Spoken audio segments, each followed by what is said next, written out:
우리는 지난 시간에 마태복음의 중요한 주제였던 제자도라는 것을 통해서 제자란 어떤 사람인가라는 것을 살펴보았습니다. 그런데 마태복음에는 중요한 주제가 제자도만 있는 것이 아니라 다른 주제들도 있죠. 마태복음에서 가장 중요한 주제라고 할 수 있는 하나님의 나라, 그것이 또한 중요한 주제입니다. 그런데 여러분, 하나님의 나라의 통치 원리가 예수님의 권세이기 때문에 마태복음의 중요한 주제 하나는 권세이기도 합니다. 오늘 우리가 이제 살펴보는 마태복음 9장부터의 내용은 권세를 아주 부각하면서 주로 다룹니다. 특별히 예수님의 권세와 종교 지도자들의 권세가 앞으로 계속 충돌하게 되는데, 그 충돌을 통해서 예수님이 어떤 권세를 가지셨는지를 마태복음은 집중적으로 조명합니다. 오늘부터 우리가 이 권세에 대해서 살펴보게 될 건데, 예수님이 가지신 권세가 무엇인지를 살펴보고 그 권세 안에서 우리가 은혜로 살아가게 되기를 축복합니다. 우리 1절 한번 다시 볼게요.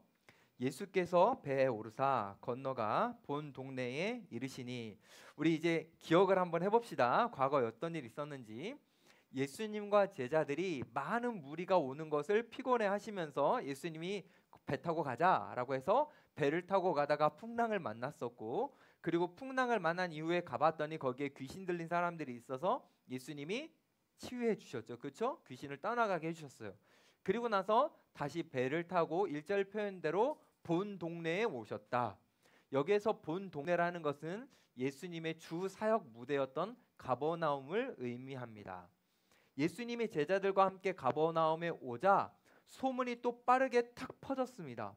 우리가 기다리고 있었던 예수님이 왔구나 하면서 많은 사람들이 예수님께 또 모여들기 시작했어요.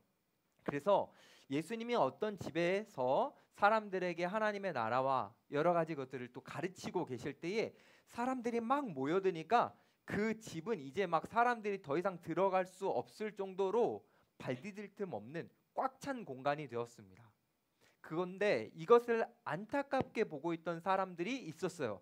그들이 누구냐면, 친구가 중풍병에 걸려서 이 친구를 예수님께 데려와서 낫게 해주고 싶은 사람들이었는데, 너무 뒤늦게 와서 예수님 앞에 들어갈 수 있는 공간이 없는 거예요.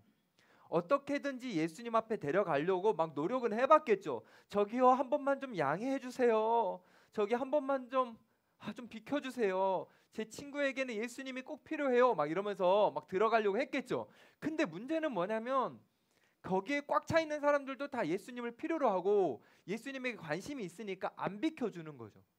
그래서 집 밖에서 멀뚱멀뚱 보고만 있어야 되는 겁니다. 이런 상황이라면 일반적인 사람들은 어떤 선택을 하죠? 오늘은 안 되겠다. 그냥 다음번에 예수님을 또 만나야겠다. 이런 선택을 하거나, 아니면 어떤 선택을 할까요? 그래, 예수님이 이 집에서만 계시지 않잖아. 언젠가는 나오시겠지. 나올 때까지 한번 버텨보자. 뭐 이런 생각들이 일반적인 상식 아닙니까? 근데 이 친구들은 그런 상식적인 생각을 하지 않고 굉장히 창의적인 생각을 했어요. 어떤 생각일까요? 어떻게든 예수님에게 내 친구를 데리고 들어가겠다. 그래서 2절 초반절을 보시면 여러분, 침상에 누운 중풍병자를 사람들이 데리고 오거늘, 자, 데리고 예수님께 갔습니다. 어떻게 갔을까? 꽉 막혔는데, 이게 지금 마태복음에는 나오지 않지만 동일 본문을 다루는 마가복음과 누가복음에 보면 어떻게 내려가는지를 알 수 있어요. 어떻게 내려갔냐면, 당시의 집들은 다 흙으로 짓는 집이라서 금방 지붕을 뜯어낼 수 있거든요. 그래서 호미 같은 것으로 지붕을 뜯어내고 거기에 이렇게 들것을 실어 내려가지고 중풍병 환자를 예수님에게 만나려고 했습니다. 생각이 좀 기발하죠? 근데 여러분, 이게 단순히 기발한 게 아니에요. 왜냐하면 이건 어마어마한 민폐죠. 한번 그 당시를 한번 상상해 보겠습니다. 일단 이 친구들이 들것을 가지고 지붕 위로 올라갔죠. 아마도 그 당시에 가옥 구조는 이렇게 밖으로 해가지고 계단이 있었고, 그 계단으로 해서 지붕으로 올라가는 구조니까 거기까지는 문제가 안 돼요. 딱 올라가가지고 이제 호미 같은 것으로 이제 지붕을 뜯어내면서 팠겠죠. 여러분, 파면 흙 같은 게 하늘로 올라갑니까? 땅으로 떨어집니까? 땅으로 떨어지죠. 그럼 그 집에는 지금 가득한 사람들이 있죠. 그럼 그 집 사람들은 지금 영문도 모른 채 막 머리 위로 막 먼지가 떨어지고 흙더미가 떨어지는 거죠. 그렇죠? 그러니까 막 흙더미가 떨어지면서 이것을 사람들은 뭐야 이게 무슨 일이야 하면서 불편해했겠지만 가장 불편한 사람은 누굽니까? 집주인이죠. 갑자기 집이 망가지고 있잖아요. 그럼 이제 앞으로 비가 셀 거 아니에요. 그러면 집주인은 이게 무슨 일이 하면서 막 사람을 뚫고 예수님이 오신 건 좋았는데 갑자기 막 난리가 난 거죠. 그래서 막 이제 올라가려고 했겠죠. 당신들 뭐 하는 사람입니까? 왜 이렇습니까? 하면서 막 올라가려고 할 때 친구들 중에 한 2명 정도는 그 주인을 막아서고 제발 좀 봐주세요 막 이러고 있을 거고, 한 2명 정도는 계속해서 호미로 막 파면서 구멍을 들 것이 내릴 정도까지 막 이만큼 파는 거예요. 이해가 되시죠? 그렇게 해서 내리니 그 안에 있던 사람들이 얼마나 불편했을까요? 여러분 솔직히 지나가다가 새똥 맞아도 불편해 안 불편해요? 불편한데 이거는 어쩔 수 없다 생각하지만 어쩔 수 있는 상식을 가진 사람들이 막 흙을 다 내리니까 너무 불편했겠죠. 그때 사람들이 어떻게 했을까요? 한마디씩 했겠죠. 아 이거 너무한 거 아니오? 여러분들 안 했을 표정인데, 여러분들에게 누군가 불편하게 할 때 우리 인간적 기본 상식은 뭐냐면 나를 불편하게 하면 그 사람에게 나무라는 것이, 그렇죠? 그러지 말라라고, 이렇게 불편하게 하지 말라고 말하는 것이 그냥 우리의 기본적인 성향이잖아요. 그렇죠? 그러니까 사람들도 그렇게 했겠죠. 자, 그런데 여러분들도 분명히 그랬을 텐데, 그렇죠? 여러분들이 안에 있었다고 상상해봐요. 예수님 온다고 예쁜 옷 입고 왔는데 흙 떨어졌다고 생각해봐요. 불편했겠어요? 안 불편했겠어요? 여러분 한마디 했겠죠? 안 했을 것 같은 표정 하지 말고 저도 했을 것 같아요. 근데 희한하게 예수님은 한마디를 안 하시는 거예요. 예수님은 나무라시지 않으셨어요. 근데 나무라시지 않는 것도 충격적인데 뭐가 충격적이냐면 이상한 말씀을 하세요. 그게 바로 2절입니다. 2절 하반절 한번 보세요. 하반절. 예수께서 그들의 믿음을 보시고 중풍병자에게 이르시되 작은 자야 안심하라 내 죄사함을 받았느니라. 이게 진짜 이상한 말씀이잖아요. 왜요? 지금 오케이 사람들이 이해는 했어. 중풍병이니까 그래 한번 참자 이러면서 막 참았단 말이에요. 그러면서 여기에서 기대하는 건 뭐냐면 기적이죠. 그렇죠? 사람들이 기대하는 것은 중풍병 환자에게 예수님이 치유해 주시는 그 기적을 사람들은 기대했겠죠. 당신 치유되었습니다. 이 말을 사람들은 기대했을 건데 예수님은 그 기대와 다른 말씀을 하셨잖아요. 내 죄사함을 받았느니라. 아니 왜 예수님은 사람들이 기대하는 치유가 아닌 다른 말씀을 하셨을까요? 그 이유는 뭐냐면 예수님이 보실 때 이 중풍병 환자에게 더 필요한 것은 치유가 아니라 죄사함이라고 생각하셨기 때문이에요. 사실 중풍병 환자가 치유되는 건 너무너무 귀한 일이에요. 중풍병이 뭡니까? 머리가 뇌가 시키는데 몸이 안 움직이는 거잖아요. 오른손아 움직여라 라고 하는데 오른손이 안 움직이고 마비되어 있는 거잖아요. 근데 이런 마비되어 있는 꼼짝도 못하는 사람이 갑자기 예수님의 은혜에 의해서 움직여진다면, 자유로워진다면 이것만큼 귀한 일이 어디 있습니까? 이것만큼 기쁜 일이 어디 있습니까? 그런데 그 기쁨은 생각보다 오래가지 않아요. 왠지 아십니까? 인간은 육체를 가지고 있잖아요. 이 육체라는 것은 지금 중풍병에 나와도 또 다른 병이 생길 수 있고 또 다른 육신의 어려움을 겪을 수 있고 결국은 다른 병에 또 걸릴 수 있기 때문에 질병이 치유되는 건 굉장한 기쁨이고 엄청난 은혜이지만 이건 정말 중풍병 환자에게 너무너무 중요한 일이지만 사실은 그거보다 더 중요한 것은 인간의 육신적 한계, 그러니까 이 질병이 오는 근원이 해결되는 거예요.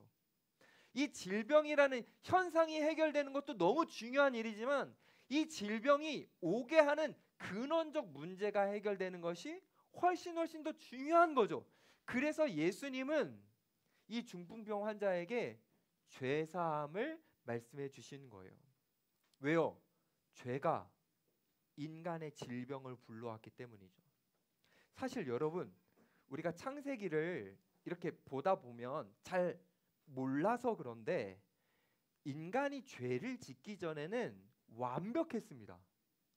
인간은 죄를 짓기 전에 고통도 없었고 질병도 없었어요. 근데 죄를 짓게 되면서 죄가 인간의 몸과 마음을 망가지게 만들어서 그 이후부터 질병과 고통과 어려움들이 생긴 겁니다. 그러니 진짜 인간이 새롭게 되고 회복되려면 단순히 현상이라는 몸이 치유되는 것만이 아니라 사실은 뭐가 치유되는 거예요? 우리 안에 있는 죄가 해결되어야 되는 겁니다. 죄가 제일 중요해요. 어떤 사람들은 죄라고 하면 좀 오해하는 경향이 있어요.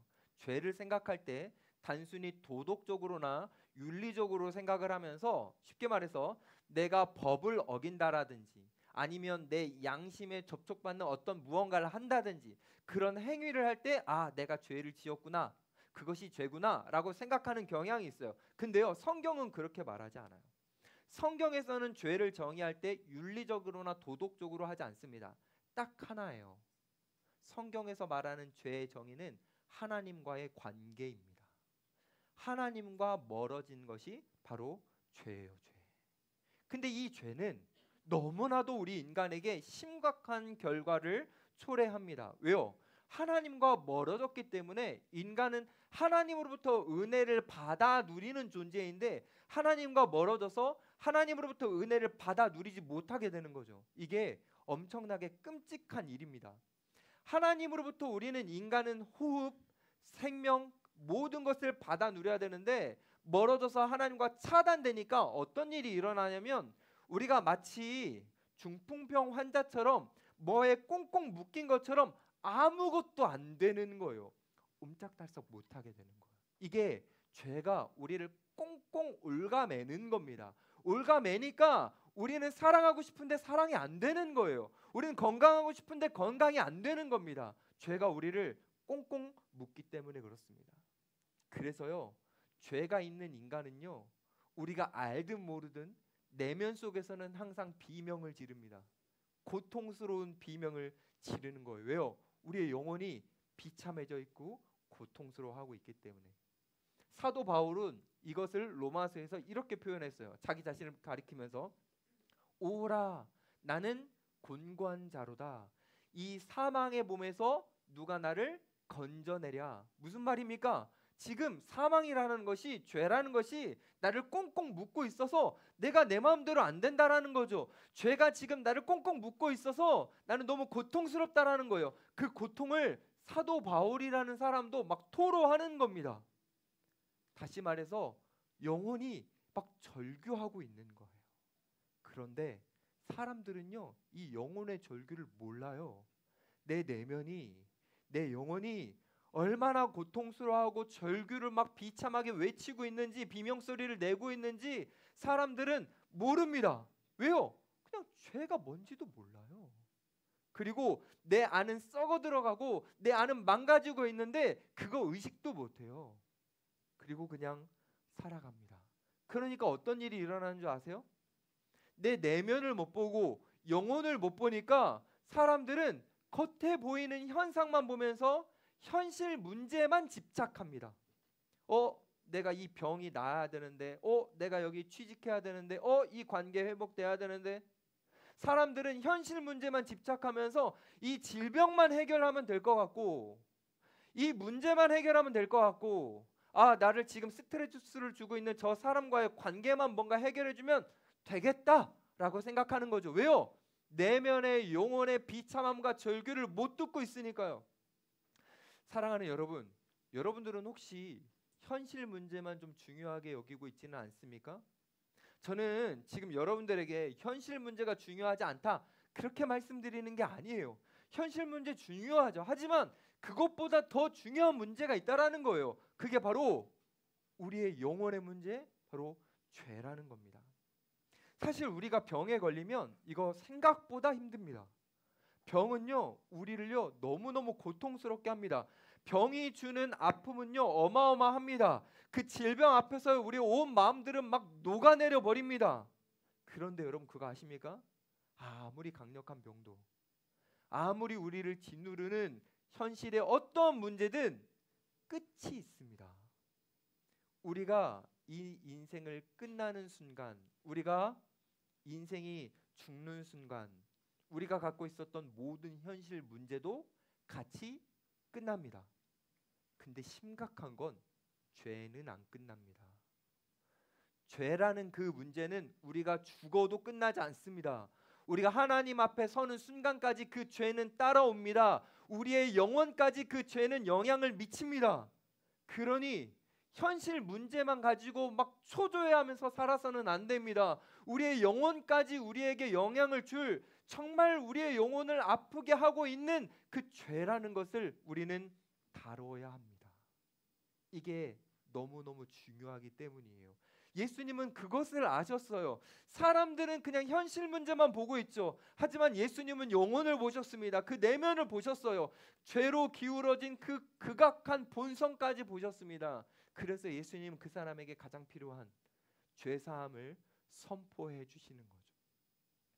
사랑하는 여러분, 이게 우리가 누리는 가장 큰 은혜 중 하나입니다. 무슨 말을 하는 거냐면, 지금 중풍병 환자는 몸이 낫는 걸 원했죠. 사람들도 지금 치유되기를 기다렸죠. 근데 사람들이 원하는 대로 하나님이 해주시지 않고 주님이 원하시는 대로 해주시는 것, 이게 바로 우리 인간이 누리는 가장 큰 은혜 중에 하나입니다. 다시 말씀드려볼게요. 만약에 우리가 원하는 대로 주님이 해주셨다면 우리는 어떻게 될까요? 좋을 것 같으세요? 아니요, 망합니다. 왠지 아십니까? 우리는 마음과 생각이 죄로 기울어졌잖아요. 그럼 우리가 원하는 것들이 뭐겠어요? 우리를 죄로 기울이는 것들이겠죠. 그러니까 당연하게 우리는 망가지고 훼손되고 비참해질 수밖에 없는 거예요. 우리가 원하는 것들은 그냥 그런 겁니다.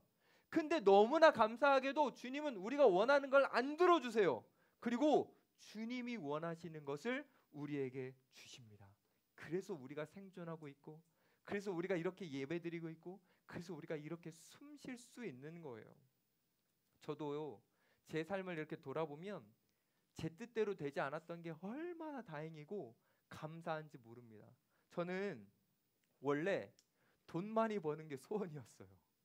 돈 많이 벌어서 막 멋지게 쓰는 것이 제 꿈이었습니다. 그래서 그 큰 꿈 안에 작은 꿈들이 있었어요. 돈 많이 벌어서 이것도 해야지, 이것도 해야지, 막 이런 꿈들이 있었어요. 근데 너무 감사하게 하나님이 안 들어주셨어요. 그래서 다행이에요. 만약에 주님이 그 원한 제가 소원을 들어주셨다면 저는 아마도 교만하게 살다가 완악한 마음을 품고 살다가 망했을 겁니다. 저는 아마 그랬을 거예요.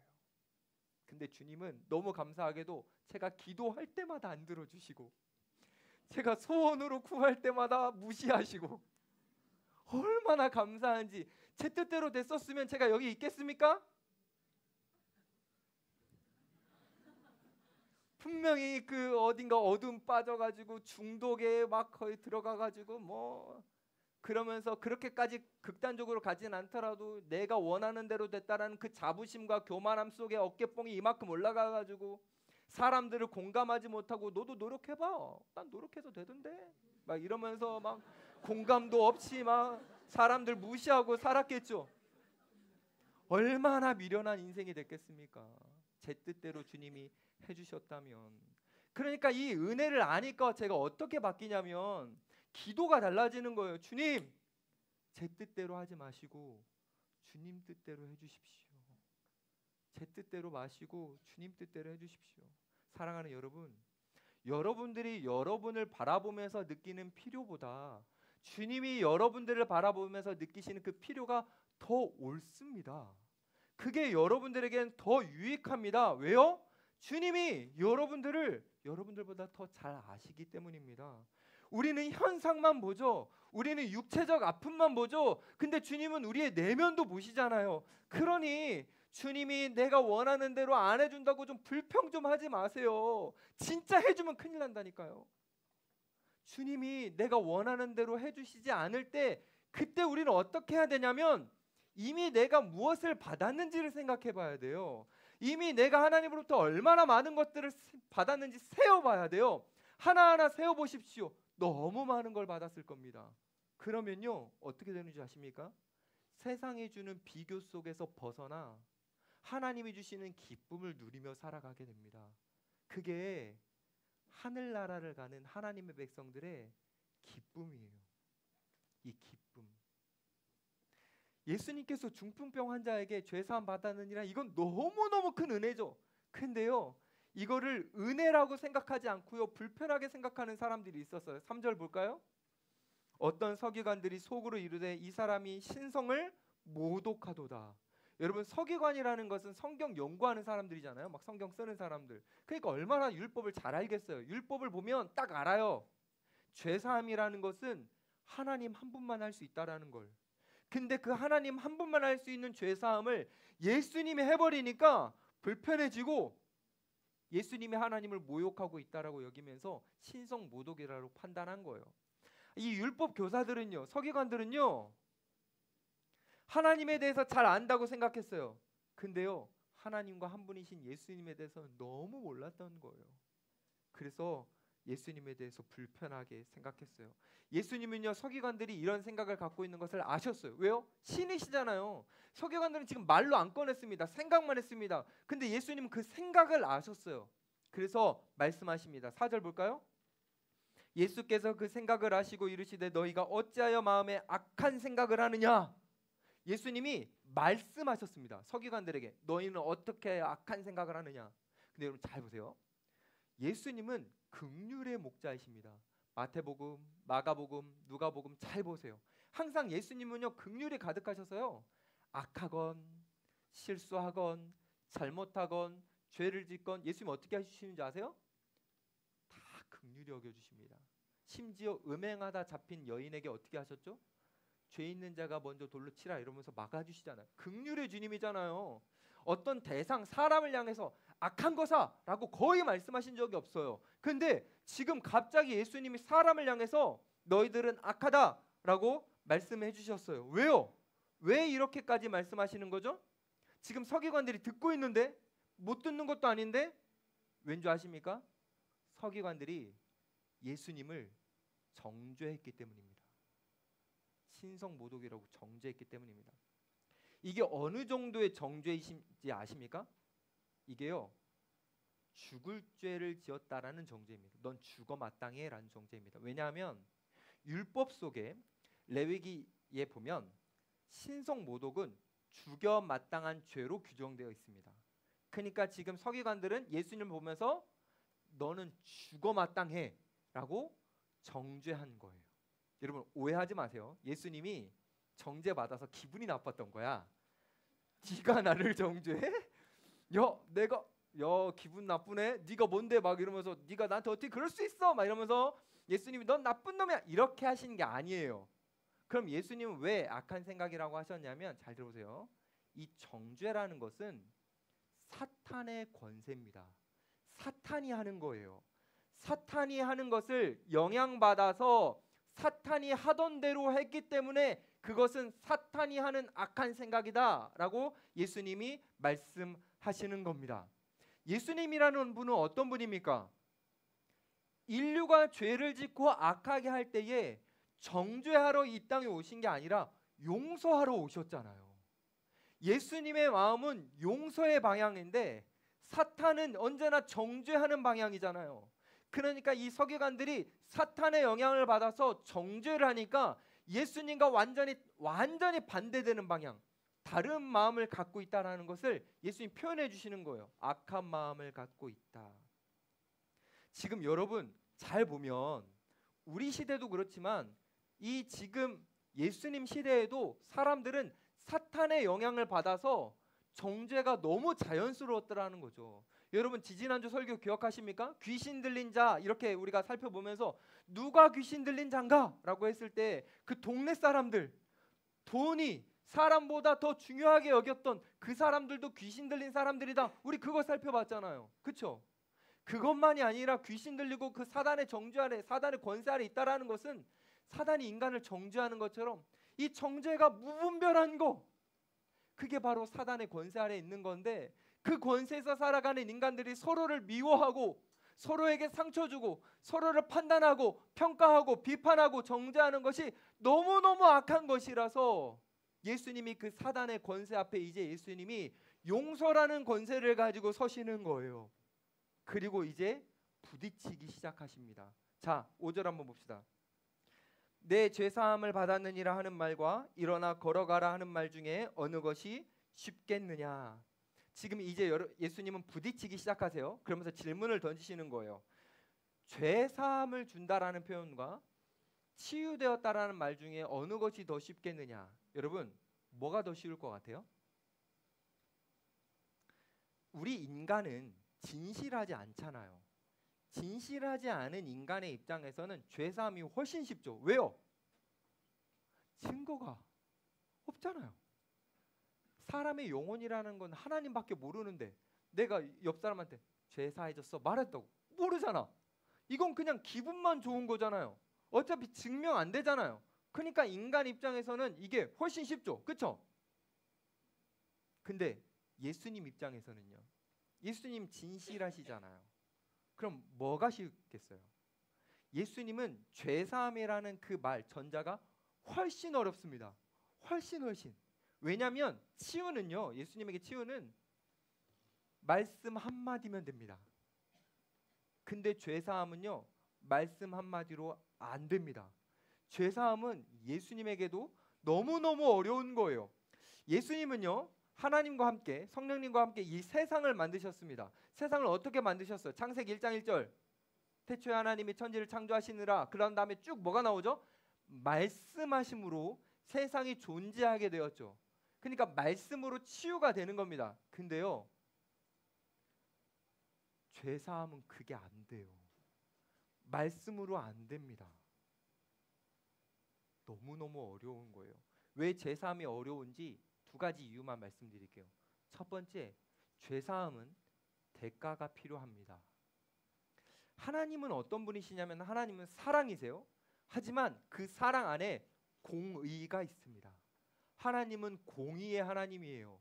죄를 그냥 무시하거나 죄를 방관하실 수 없는 분이 바로 하나님입니다. 그러니까 하나님은 죄가 있다면 그것을 심판하셔야 됩니다.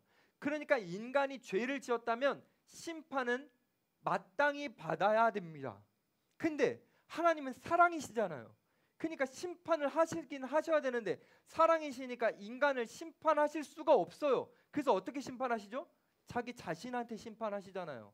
그래서 예수님이 그 심판이라는 것을 예수님이 받으시잖아요. 죄에 대한 대가를 예수님이 지불하시잖아요. 그게 뭐죠? 성육신이잖아요. 하늘의 모든 영광을 다 내려놓고 인간이라는 이 육체 안에 갇혀서 이 땅에 오시는 것이 우리 인간의 죄에 대한 대가고, 또 하나 그 예수님이 우리를 대신해서 십자가에서 못 박혀 죽으신 것, 그래서 피를 흘리시고 몸이 찢기시고 하나님과 분리되는 그 고통을 겪으신 것, 그게 바로 죄에 대한 대가잖아요. 치유는 말씀 한 번이면 되는데 죄는요, 죄사함은요, 영원전부터 함께 하셨던 하나님과 분리되는 끔찍한 고통인 거예요. 그 대가. 그래서 죄사함은 주님에게 너무너무 어려운 겁니다. 두 번째, 죄사함이 어려운 이유가 있어요. 주님은요, 자기에게 대가를 치르시는 거 그거 어렵죠. 근데 이것만 어려운 게 아니라 뭐가 어렵냐면 사람들이 예수님께서 십자가에서 속죄를 이루셨는데 안 믿어요. 안 받아들여요. 그 속죄의 은혜를 주님은 주시고 싶어 하는데 사람들이 마음 문을 안 엽니다. 그러니 하나님 입장에서 뭐가 어렵냐면 자유의지를 갖고 있는 이 인간들의 마음을 열고 그 안에 속죄의 은혜를 주는 것이 너무너무 어려운 거죠. 이게 얼마나 어려운지 삼위 하나님이 이걸 분업하세요. 성부 하나님은요, 무한한 사랑을 사람에게 계속해서 베푸십니다. 그래서 사랑을 주는데 사람들은 또 배신하고 하나님을 또 배신하죠. 마치 호세아에서 나오는 그 여인처럼, 계속해서 남편을 떠나가는 그 바람난 여인처럼 우리는 하나님의 사랑을 받아서 누리다가 즐겁다가 또 세상을 향해 나아가잖아요. 하나님은 그것을 배신을 느끼시면서도 성부 하나님은 계속해서 사랑을 베풀어 주십니다. 성자 예수님은요, 좀 전에 말씀드렸던 것처럼 우리를 위해서 이 땅에 오셔서 십자가에서 죽으시죠. 성령님은 무엇을 하십니까? 우리 인간의 마음을 너무 안 여니까 우리 인간 안에 아예 들어와 버리십니다. 들어오셔서 우리가 하나님을 알고 예수님을 알도록 받아들이도록 우리의 마음속에서 탄식하시면서 기도하실 만큼 우리 안에서 일하십니다. 우리 안에 있다라는 건요, 얼마나 힘든 일이냐면 이 더운 여름에 청년들이 이 좁은 공간에 와가지고 좁게 앉아가지고 있는 것보다 훨씬 더 어려운 일입니다. 왠지 아십니까? 우린 더럽거든요, 내면이. 우리도 모르는 죄악들이 우리 마음 안에 군데군데 너무 많거든요. 근데 거룩하신 성령께서 그 비좁고 더러운 우리 안에 거하시면서 우리를 하나하나 알려주시고 조명해주시고 깨닫게 해주시는 그 은혜는 너무 크지만, 우린 그냥 크다고만 생각하지만 하나님 입장에서는 쉽지 않은 겁니다. 어려우신 거예요. 그래서 죄사함은 가벼운 게 아닙니다. 죄사함은 훨씬 더 어려운 거예요. 하나님이 우리에게 죄사함을 주신다라는 건요, 우리가 그냥 박수치면서 하나님 땡큐 이렇게 할 수 있는 게 아니에요. 그냥 찬양 한번 주일날 올려드리면서 하나님 감사합니다 이것으로 끝나는 게 아닙니다. 이거 너무 쉽게 생각하면 안 돼요. 그러면 우리는 공감의 영역이 무너져 버린 겁니다. 여전히 내 현실, 내 고통은 너무 잘 공감돼 가지고 여기에서는 막 표현과 감정이 막 풍부해지는데, 하나님이 나를 위해서 흘리셨던 그 피와 그 고통과 그 아픔은 하나도 공감하지 못해 가지고 여전히 내 중심적으로 살아간다라는 것은 우리의 공감의 영역이 다 망가져 버린 거예요. 만약에 우리 청년들이 이 죄사함을 주신 하나님의 구원에 대한 감격도 없고 기쁨도 없고 감사함도 없다면 우린 너무 망가져 버린 거예요. 사랑하는 여러분, 우리가 받아 누린 이 죄사함의 은혜는 말로 설명할 수가 없는 겁니다. 이걸 진짜 깊이 우리가 들어가면 몸이 아프건 문제가 있건 하는 일이 실패하건 그것을 뛰어넘는 어마어마한 감격과 기쁨이 있는 겁니다. 저는 우리 모든 청년들이 이 죄사함의 은혜가 얼마나 큰지를 잘 알고 그 안에서 자유하고 기뻐하면서 좀 멋지게 살아갔으면 좋겠습니다. 예수님 시대의 사람들은요, 병이라는 것이 있으면 그걸 다 죄와 연결했어요. 그래서 중풍병에 걸린 사람을 어떻게 평가했냐면, 아이고 부모나 아니면 저 사람이나 죄를 많이 지었겠네. 이게 무슨 말입니까? 정죄잖아요. 이 정죄가 그냥 만연한 시대였습니다. 만연한 시대. 우리가 살아가는 시대도 그렇죠. 오늘 대표 기도한 자매도 그렇고 아까 기도 인도했던 말목자도 그렇고 우리가 막 대선을 위해서도 같이 기도하자 이렇게 말하는데, 여러분 한번 보십시오. 정죄와 비판이 막 난무하는 거 아닙니까? 나와 생각이 다르면 이걸 그냥 그러려니 하는 게 아니라 막 너무 입에 담을 수 없는 것들을 막 쏟아냅니다. 자, 우리 세상은 왜 이럴까요? 예수님이 살으셨던 그 시대의 유대인들은 왜 그랬을까요? 이유는 하나입니다. 정죄하는 권세를 가진 사단이 세상을 다스리고 있기 때문입니다. 근데 그 정죄하는 세상의 권세 앞에 예수님이 한 걸음 한 걸음 딱 나가시는 거예요. 그리고 그 앞에 서십니다. 그러니까 예수님은 용서하는 권세로 이렇게 서시니까 어떻게 될까요? 충돌하는 거예요. 정죄하는 권세와 예수님의 용서하는 권세가 충돌해요. 생각해 봅시다. 자, 예수님이 만약에 중풍병자를 치유만 해줘봤다고 해봅시다. 하나도 충돌 없어요. 예수님은 사람들에게 찬송만 받을 겁니다. 좋은 분. 근데요, 예수님은 충돌될 것을 아시면서도 죄사함을 선포하셨기 때문에 서기관들에게 미움을 받고요. 이거는요, 여러분 우리가 지금 9장 보고 있잖아요. 점점 심해져서요. 마태복음 후반부로 가면 바리새인들은 예수님을 그 권세 문제로 충돌하여 예수님을 죽이려고 합니다. 모의도 합니다. 점점 이 충돌은 격화돼요. 예수님 이거 모르시는 거 아니에요. 다 아세요. 근데 왜 충돌될 것을 아시면서도, 사람들이 자신을 배신할 것도 아시고 미워할 것도 아시고 고통스럽게 할 것도 아시면서도 왜 예수님이 죄사함을 선포하셨는가 알기를 바랬던 거예요. 우리가 살아가는 세상이 어떤 권세가 장악하고 있는지, 그리고 그 권세를 이기시기 위해 예수님이 갖고 오신 용서라는 권세가 뭔지 알려주고 싶으셨던 거예요.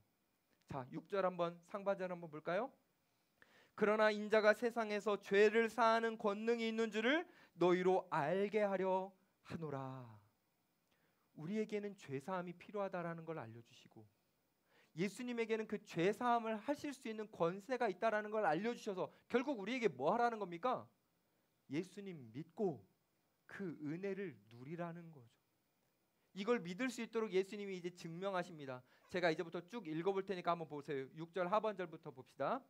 중풍병자에게 말씀하시되 일어나 네 침상을 가지고 집으로 가라 하시니, 지금 병자에게 일어나라라는 건 치유를 말씀하신 거죠. 그렇죠?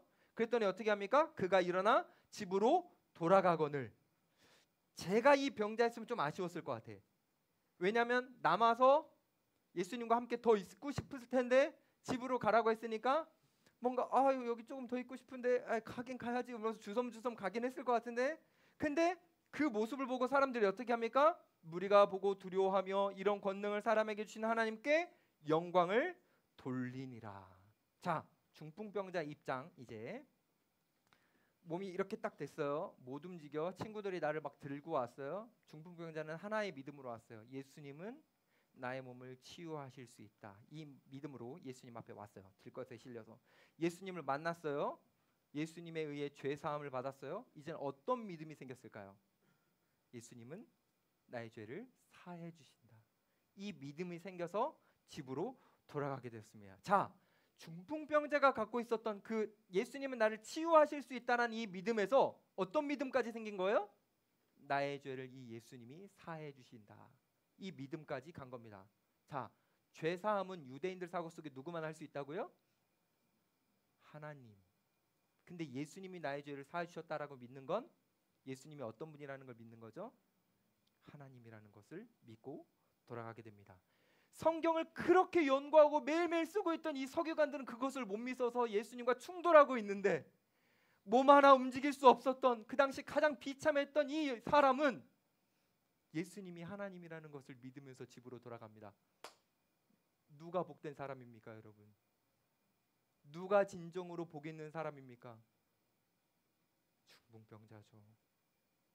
충돌될 때, 이 권세가 충돌될 때 예수님의 권세를 눈으로 확인하고 마음으로 믿어 그것을 받아들이는 사람, 이 사람이 진짜 축복인 거죠. 사랑하는 여러분, 이 축복이, 이 복이 여러분들에게도 있기를 원합니다. 여러분들은 예수님 믿는다고 했잖아요. 무엇을 믿으십니까? 그냥 단순히 천국 보내주는 거 믿습니까? 여러분들의 문제를 해결하실 수 있다는 걸 믿습니까? 아니면 여러분들의 모든 죄가 예수님으로부터 사해질 수 있다는 것을 믿으십니까? 정말 여러분들이 믿으셔야 돼요. 예수님이 나의 모든 죄를 사하셨다는 것을 믿어야 됩니다. 한 번만 질문해도 되나요? 믿나요?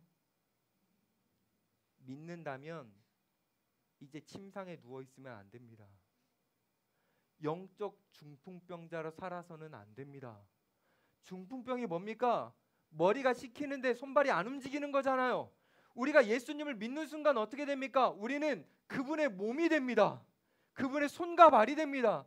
예수님이 우리에게 명령을 내리실 때 우리는 움직이는 그분의 몸이 되는 거예요. 근데 그분이 우리에게 말씀하시는데 안 움직여. 버텨. 나는 못 움직입니다. 예수님 그것만큼은 안 됩니다. 저는 이거 절대로 못합니다. 이게 영적인 중풍병이죠. 이건 믿음이 없는 거잖아요.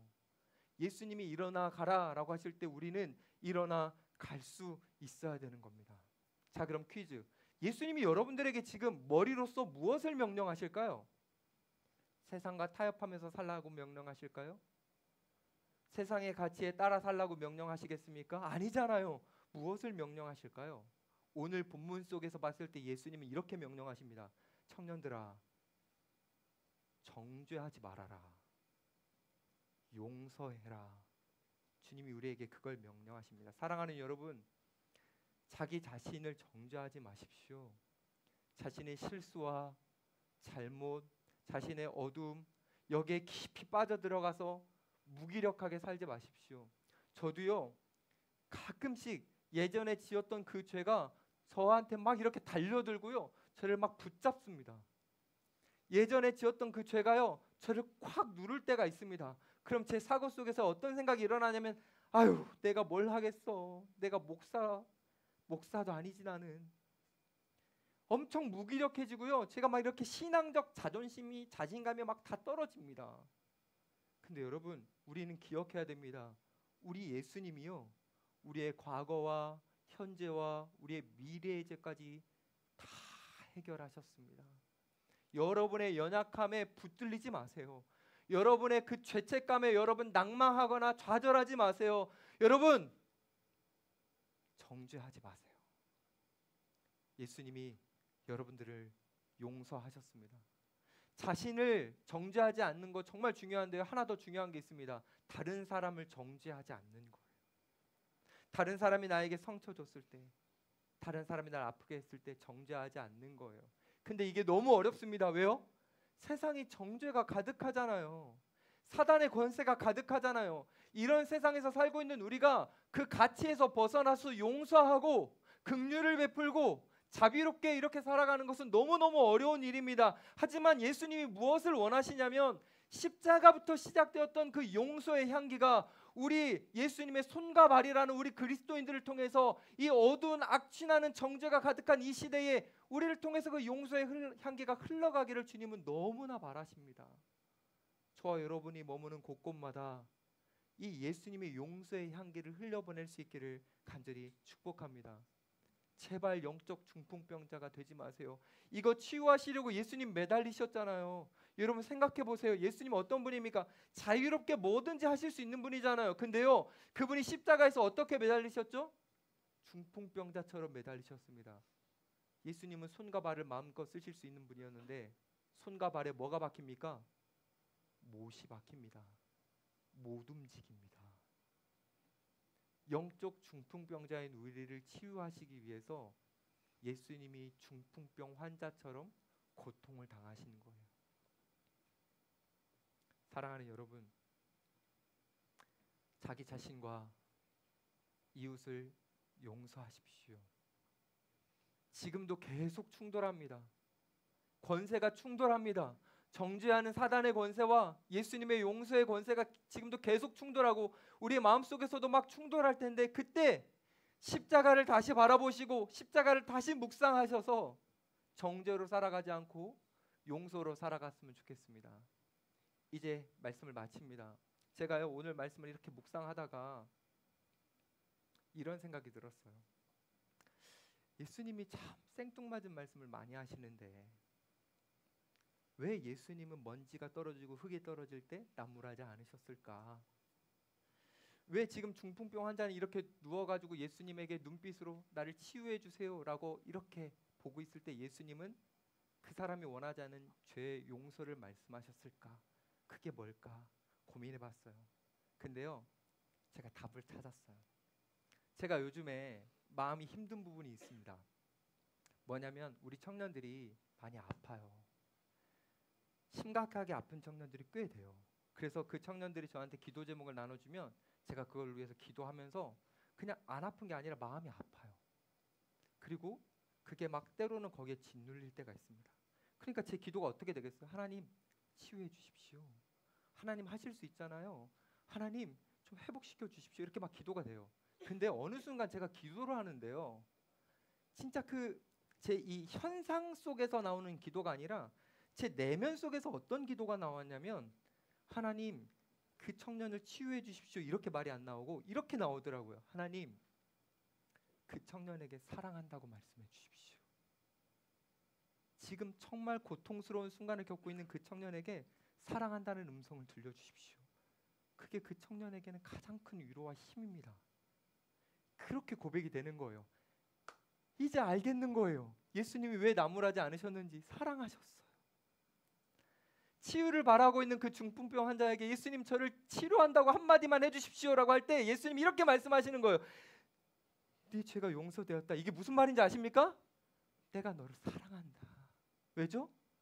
예수님이 이 중풍병 환자를 위해서 사랑으로 인해 십자가에서 대가를 치르시잖아요. 진짜 사랑이잖아요. 저는 우리 청년들이 오늘 어떤 문제를 가지고 왔는지, 어떤 현실적 문제를 갖고 있는지 잘 모릅니다. 여러분들이 그걸 가지고 얼마만큼 쏟아내고 있고 얼마만큼 고통스러워하고 있는지는 몰라요. 하지만 제가 이 설교를 마무리하면서 하나님 앞에 요청드리고 하나님 앞에 간구하는 것은 한 가지입니다. 하나님, 사랑한다고 말씀해 주십시오. 우리 청년들이 다 이길 겁니다. 사랑하는 여러분, 오늘 본문은요, 여러분에게 사랑한다고 말씀하시는 주님의 은혜가 가득 담겨 있습니다. 주님이 여러분들에게 지금 사랑한다고 말씀하실 때 받아들이시고 주님의 사랑이면 만족합니다 라고 반응할 수 있는 저와 여러분들이 되기를 축복합니다.